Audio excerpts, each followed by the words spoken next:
Now we'll turn our attention back here to town and the sentencing of a man who killed 2 others during a carjacking near the Las Vegas Strip. James Montgomery pleaded guilty to 2 counts of murder after stealing a truck with 2 men in the bed. Montgomery ended up crashing, throwing those men from the truck and killing them. Dozens of family members were in the courtroom as Montgomery was sentenced today. There was an exchange. News 3's Sergio Avila was there. And let's start with Sergio. Montgomery had a chance to speak directly to the victims' families.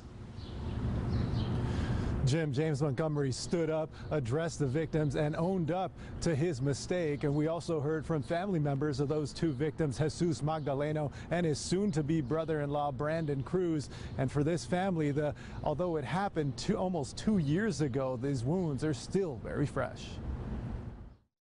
I am the fiance of Jay Magdaleno. I will forever be the fiance. I will never be the wife, because of what happened on August 18, 2013. That was the day James Montgomery stole Jesus J. Magdaleno's truck with him and Brandon Cruz in the bed. A crash shortly after this surveillance video was taken would kill them both. Do you know what it's like for me to kiss my baby boy goodbye as he goes off to celebrate his engagement, expecting a wedding and a huge celebration of life? Instead, I was forced to pick out a casket. You killed my uncles as they screamed for their lives.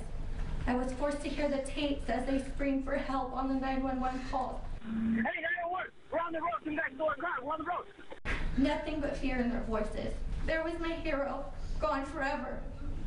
I was with them the weekend that we spent in Las Vegas. I have always been the big brother who looked out for them and protected them. And I feel like that in some way I let them down. It's destroying me. It's destroying me. Now I'm a widow of a great man who was stolen from us. I'm a single mother and a sister who lost her hero of a brother. I didn't intend for this to happen. It was a fluke accident, and I take full responsibility. And I have a long time to think about it, and I'm really sorry. And family members told me after that hearing that when they heard Montgomery say he was sorry, they felt sorry for him, because now they know that he'll have to spend the rest of his life thinking about what he did to these 2 men. And Montgomery was ultimately sentenced to a minimum of 20 years in prison to life with the possibility of parole. For some family members, they felt that sentence was too light, but this was part of a plea agreement that the judge agreed with. Reporting live, Sergio Avila, News 3. All right, just absolutely horrific seeing that video of the men in the back of the truck and then hearing the 911 calls, as Sergio